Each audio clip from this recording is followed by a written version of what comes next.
Hi, my name is Mary. Today FM plays the best music in Lambasa. Today FM rocks. My name is Thomas. I'm here in Nakasi and I like to listen to Today FM because it rocks. My name is Milenia. Today FM rocks here in Singatoka. My name is Alfriti and Today FM rocks here in Tabwa. My name is Mary Jane. I love listening to Today FM here in Ba. Today FM rocks. My name is Ilaiti Ambal and I love listening to Today FM. Today FM rocks here in Osur. Today's hit music on Today FM. In the news tonight, Chief Justice wants a political service by staff. Boat companies warn not to overload. And all evacuation centres to be evacuated today. From the studios of FBC Suva, Jackie Spate.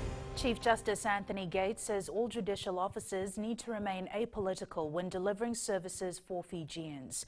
Speaking to FBC News, Gates says this is vital as people need an efficient and honest judicial system and to understand that there is no political interference and bias involved.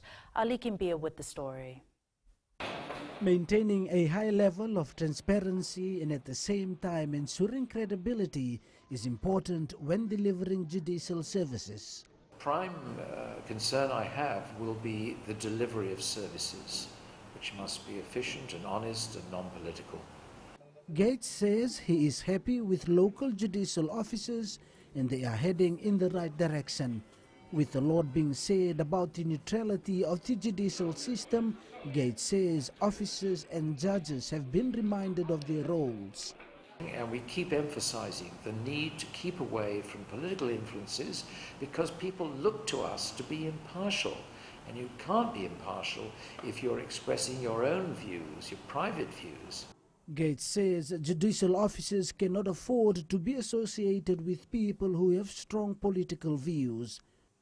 You respect their views, they have their function. But as judicial officers, the public must see that we are a part. More improvements are part of plans for the Judicial Department for this year. Ali Kimbia, FBC News.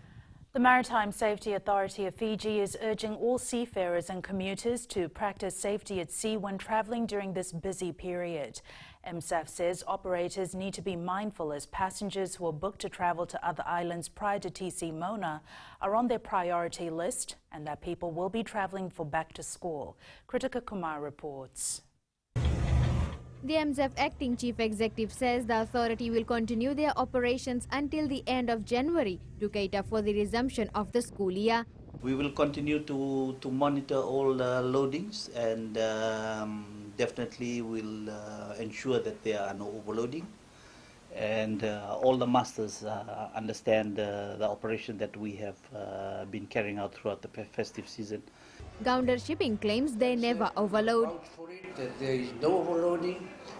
Perhaps there is a mistake of overloading and overcrowding. As to our culture, the chairs are empty and people are lying down, which they should be sitting.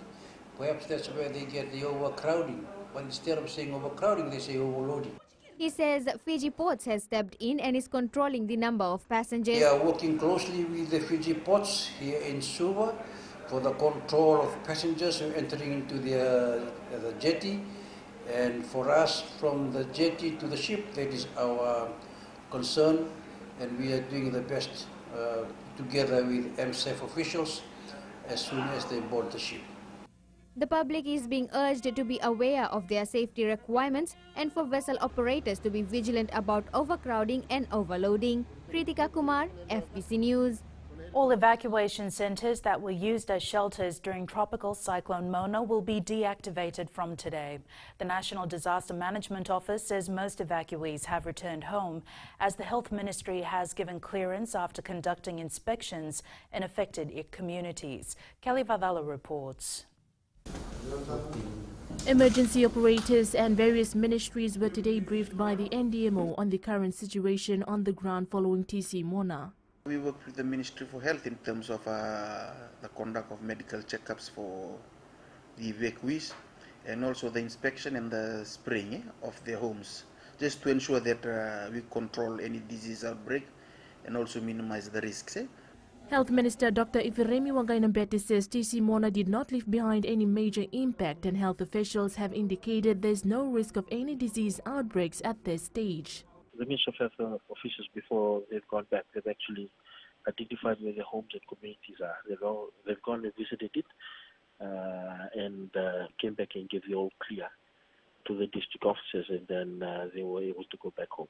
NDMO says the Commissioner Northern is compiling a report on the extent of damage for the agriculture sector. We have been getting preliminary reports, but a lot of the reports are indicated that there are no or minimal damage. The only report that we received from the North is that they are currently looking in the agriculture sector. So once that comes in, then we will look at the report. But as of now, there has been no significant damage reported.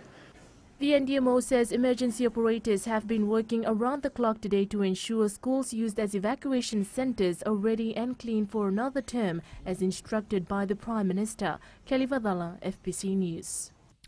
The heavy rain brought about by TC Mona caused some serious landslides in parts of Savu-Savu. Eleanor Tarangaivu reports a small family just outside of Savu-Savu town is counting their lucky stars after a massive landslide just missed their home by a few feet. A family in Naviria in Savu-Savu is contemplating leaving their home after a massive landslide has them living in fear. And it was heavy rainfall, and it was, we were just inside, and all of a sudden we just see, there's just like something shaking in the house. And then once I came out, I can see the big platform here. It came down. The 69-meter long and 5-meter deep landslide occurred just about 12 feet from the Kumar's home. These stones, it was right there on top. It was all level, all flat. And all of the system, 60 meters from here to that end, came down one shot. The family has been living here for over 30 years, and this is the first time they have experienced a landslide. Because how many rainfalls, and even Winston came category 5, nothing happened, only the roof was blown off a little bit, but no landslide was done until now. The family fears the land might slip further if there is another heavy rainfall, as there are more cracks visible around. If there is another rainfall it is coming, then I have to just vacate this and find up another place where to shift out with my family. A report has been lodged with the Provincial Administrator's Office, and authorities have already conducted an assessment of the landslide. The family now awaits assistance. Eleanor Turangeview, FBC News. The 4 Million Trees in 4 Years initiative was launched by President Major General retired Chiochi Kondrote today. This means the government, together with the Ministry of Forestry, aims to plant 1 million trees per year, with the first being planted at the State House. Anna Ravulo reports. The 4 Million Trees in 4 Years initiative will see various types of trees being planted in different locations in Fiji. The initiative will see us plant all kinds of trees, from timber trees, fruit trees, ornamental trees, to non-wood species and mangroves. Apart from the 4 million trees, we also intend to plant not less than 500,000 mangroves over the next 4 years to protect our coastal ecosystem. This 4 Million Tree initiative not only reflects visionary leadership on the part of government, but it also reflects a deep sense of responsibility that we could leave our beloved nation in a better state than when we found it. The new initiative could also mean economic growth for the country. Now, importantly, this initiative would mean that the forestry sector could significantly increase its contribution to our economic growth. I understand that the sector has been contributing about $14 million to the economy annually for the past decades. The initiative also builds on the UN 2030 Agenda for SDG, which aims to end natural forests globally. Anna Ravulo, FBC News. In a mission to raise awareness of ocean conservation, especially from plastic pollution, a team from Europe is currently in the country for 2 weeks to help tackle the ongoing issue. Traveling around the world in the Race for Water Odyssey vessel, the team will also try and offer land-based solutions to eradicate the problem. Felipe Naikaso has more. The arrival of the team on board the Race for Water vessel has been praised as it coincides with the efforts put in by government to eradicate plastic pollution. From the bowling club right up to the National Stadium. But the amount of plastic that comes out there is huge. But it is good because it creates the awareness for us I mean, you have to just follow a public bus or a car, and you can see the amount of plastic that come out of the windows. The 114-foot vessel is also the world's largest solar-powered catamaran and travels using a combination of clean energy sources. Well, our foundation is about protecting the ocean, so this ship is kind of the perfect boat because we can go from one point to another without contaminating the ocean. During the stopover, the team will take part in a series of events and workshops in Nadi and Suva. We make a difference at our own community level, educating simple things like not throwing rubbish into outside of a car because it'll end up into your drains and into your waterways. It's just simple things that every individual can do. The team will also hold a cleanup campaign at Wailolo Beach on Saturday. Philip and Ikaso, FBC News. Still to come, back to school shopping picks up. And Fiji Water Girl gives us attention. Details after the break.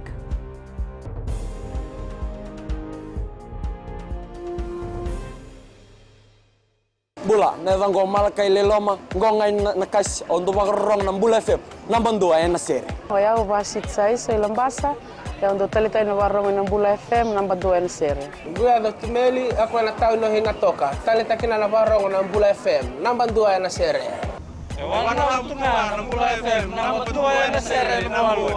Nevang go fani na tao na go singa toka, kita untuk talita ka ng Bula FM nambang dua na seri. Bula FM nambang dua na seri.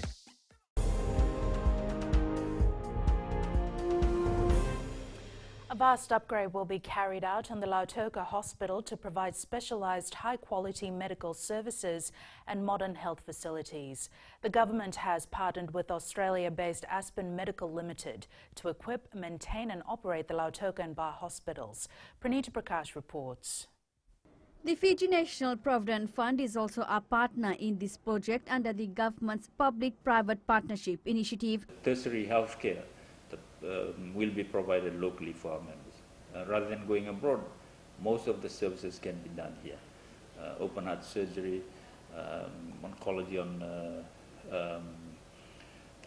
cancer treatments and all these things will be available locally. Along with upgrading the two hospitals, Koroi says the FNPF will also construct new hospital wings. Project, particularly the new development, will take some time, but the part of the PPP was to take over the operations and also build a new hospital. So we're looking at maybe the next 3 years or so to finalize the new hospital.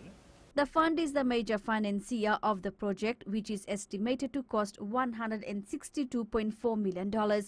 Aspen Medical was selected by the government following a competitive tender process which began in March last year. Pranita Prakash, FBC News. The Suva Magistrates Court will deliver its judgment next month in relation to former Ministry of Works, Transport and Public Utilities Media Liaison Officer Sainiana Wangainambete. Wangainambete is charged with 9 counts of obtaining financial advantage by deception by the Fiji Independent Commission Against Corruption. It's alleged Wangainambete obtained financial advantage by falsely stating that the then Minister for Works had requested $5,760 over 9 separate occasions between May 2010 and June 2011. The judgment will be delivered on February 14th.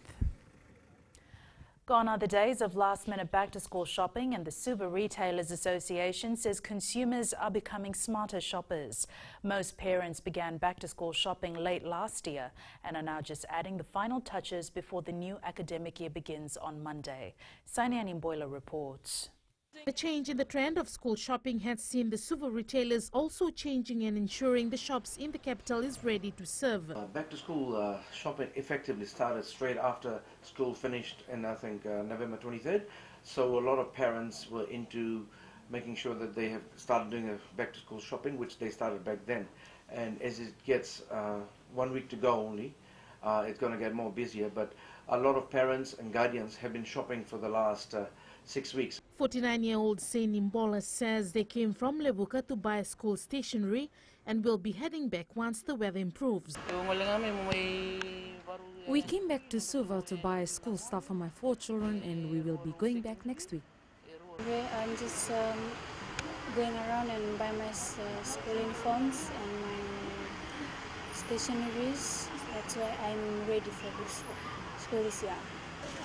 I'm going buying my school stuff and I'm ready to go to school. Streets will be flooded this week as most continue with their back-to-school shopping.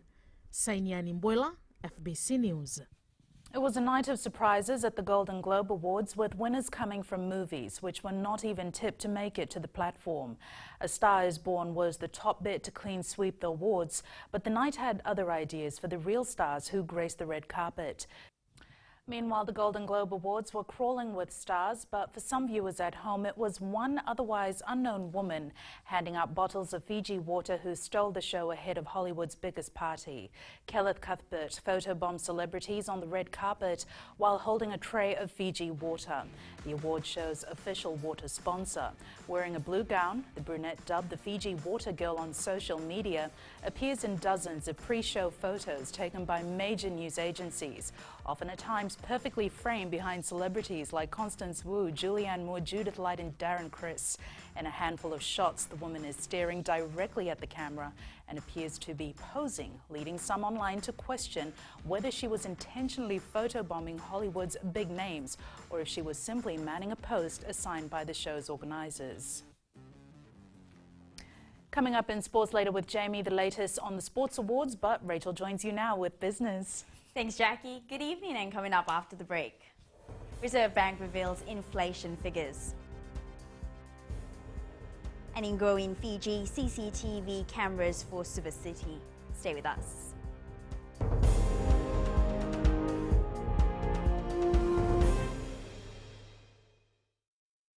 Voila, I am Eleanor. For the best classic hits, I only listen to Gold FM here in Singatoka.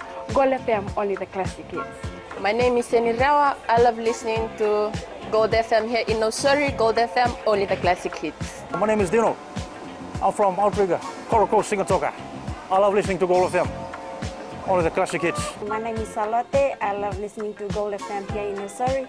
Gold FM, only the classic hits. Bula, my name is Marida. Gold FM plays the best classics here in Outrigger, Singatoka. Gold FM, only the classic hits.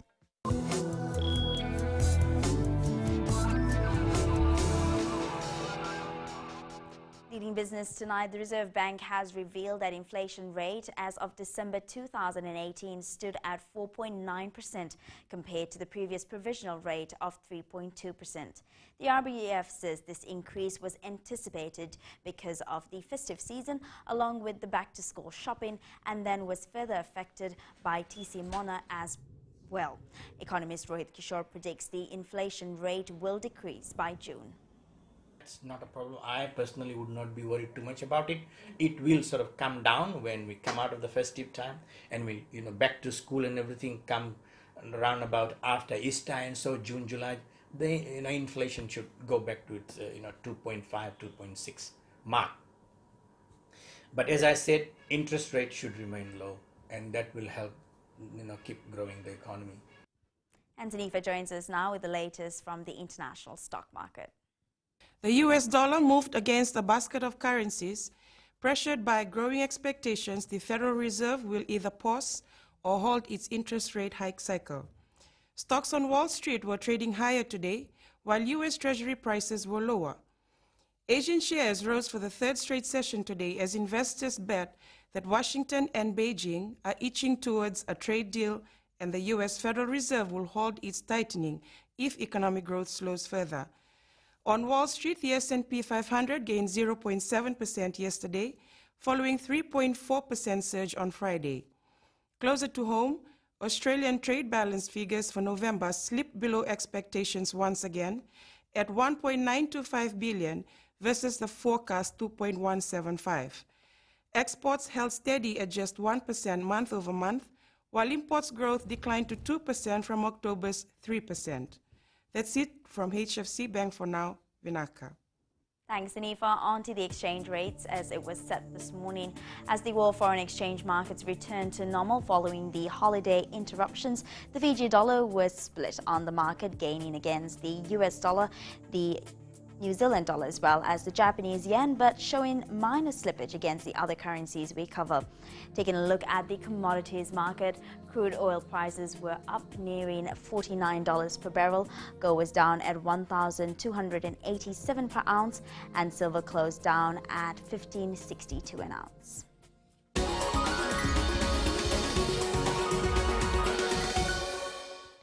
And in growing Fiji tonight, the installation of CCTV cameras around Suva's central business district is a major project of the Suva Retailers Association this year. Association President Vinay Kumar says the project will ensure the safety of retailers and consumers during and after business hours. Kumar says they are working closely with relevant stakeholders to complete the project this year.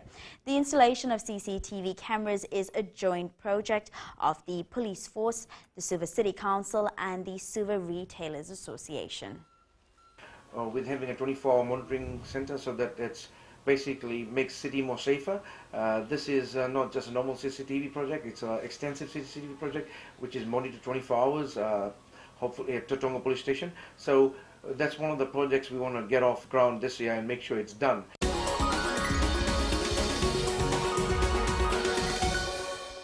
And that's a wrap from the business desk for tonight. Jamie joins you with the latest in sports.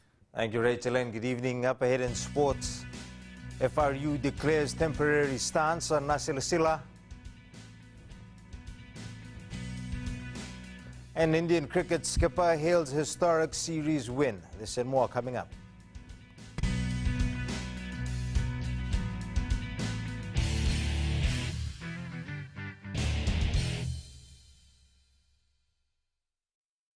Hi, I'm Jyotishma. I'm from Singatoka. I love listening to Mirchi FM. Mirchi FM is hot.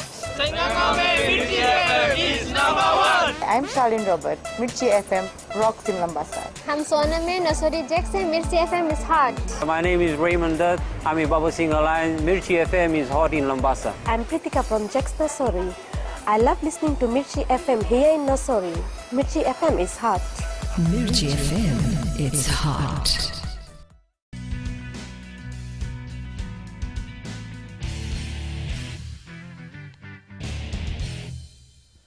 Aminoni Nasilasila will not return to duties in the Fiji Airways men's 7 squad until his fate is decided by the court. Fiji Rugby Union Chief Executive John O'Connor says for the time being, Nasilasila, who is charged with 1 count of rape and is under an interim domestic violence restraining order, will not be part of the Fiji Sevens training squad, nor will he travel with the team for any Sevens tournament on the World Series. Nasilasila is alleged to have raped a 24-year-old woman in Olasara, Singatoka last month. The Vanuatu Sevens tournament was officially launched today. The event will feature 32 teams competing for $10,000 at Ratu Thakambau Park in Nausori next month. Vanuatu Village Committee Chairman Sivarosi Torres says the event is aimed at revitalizing the sport on the island of Ngau. Tora adds of the 32 spots, 26 teams have confirmed their participation. He says the tournament will feature some prominent local teams in the likes of Wardens, Police, Army and Tambandamu. Organizers also aim to promote youth development at the event. We are trying to contribute in better than society in how we look at predominantly our youths, in developing them and coming out of, avoiding them from coming out of circles of potential criminal activities that is prevalent right now, and also develop them through rugby sevens potential. Nominations from national sports organizations and affiliates for the 2018 Fiji Sports Awards has been extended to next Tuesday. FSA Committee Chair Lichana Lombuka says the recent adverse weather conditions experienced in the last fortnight has prompted several requests from NSO executives for an extension, and given the circumstances, the committee decided to allow all sporting bodies an extension so they are able to put forward their best nominations. Then everything gets handed over to our judges, who will do their duty and come back to the committee before the actual awards. Sports Awards Committee, made up of the Fiji National Sports Commission, FASANOC and Fiji Sports Council, will be arranging everything. India defeated Australia in their cricket series at the end of the 4th test yesterday in Sydney. Organisers of the ASB Classic Tennis Tournament are considering an overhaul to future tournaments in Auckland. with two of the big names choosing to withdraw in favor of a tournament in Dubai before play began on Monday. The strength of the men's draw in Auckland was considerably weakened. Organizers are hoping to avoid the problem with overlapping tournaments in the future. That's it from sports tonight. Angie joins you later on with weather. And in the world of the weird and the wonderful, California National Park continues to claim lives of tourists recklessly taking selfies. Details coming up.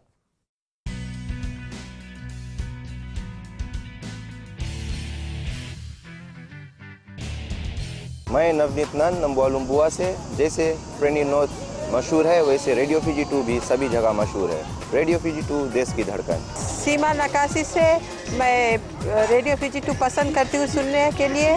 Radio Fiji 2 देश की धड़कन। मैं हूँ uncle king Sigatoka town के taxi driver. जैसे rugby famous है वैसे radio Fiji 2 famous है। रेडियो फीजी 2 देश की धड़कन।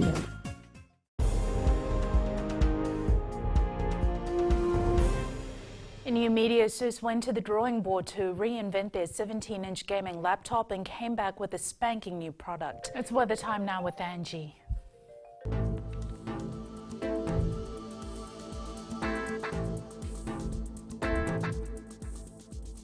Hello there and welcome to the Weather World.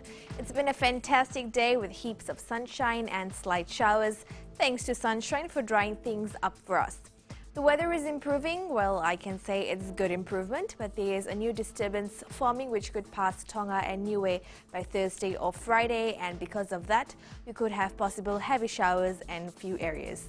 Now, taking a look in the west, quite mild. The sun was very beautiful, and it was a good day out here. Eastwards from Peck Harbour to Suva, it was a bit gloomy with light showers today, but afterwards it went fine. And up north, another amazing day was witnessed here. At sea, easterly winds 25 to 30 knots, moderate to rough seas. For the tides, high tide at 10:14 p.m. and low tide at 3:40 a.m. Sunrise at 6:38. For tomorrow, little showers here and there, but otherwise it will be semi-clear. Tomorrow's temps, all centers will be hitting the lower 30-degree range. And looking further on to Thursday, we're most likely to enter the shower season again. And that's all from the FBC Weather World. Jackie. Thanks so much for that, Angie. In Fiji Pulse tonight, we asked, do you agree with Gareth Baber that the Fiji Sevens rep shouldn't be poached by overseas clubs?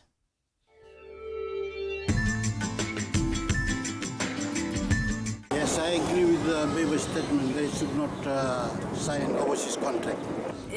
It is better they go overseas so that they can earn a lot of money. I think they should take up overseas contracts so that they could support the family back home.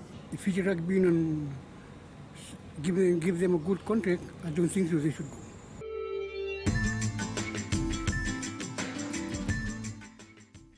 In the world of the weird and the wonderful, one of America's most breathtaking beautiful spots is now claiming an alarming number of lives.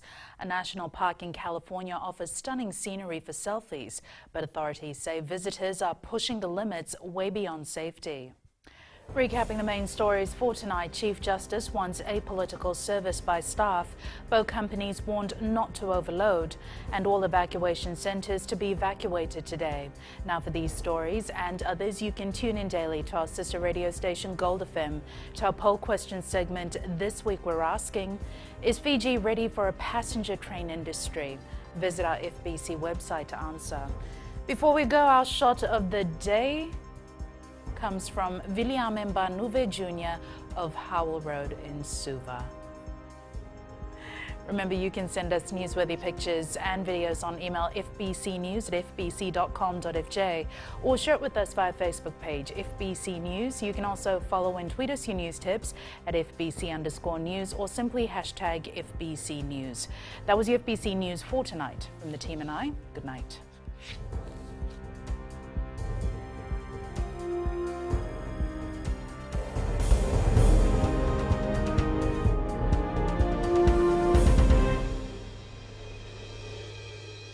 Bula, nevang gomal kay leloma, ngongai nakas untuk makarong ng Bula FM, nambang dua na sere. Hoya ubasit sai lambasa, ya untuk talita na warong ng Bula FM, nambang dua na sere. Gua do tumeli ako na tao no hinga toka, talita kina na warong ng Bula FM, nambang dua na sere. Wana ng Bula FM, nambang dua na sere, nambang. Na vengo fane na tau nengo singatoka kita ndo tali taka na Bula FM number 2 na sere. Bula FM number 2 na sere.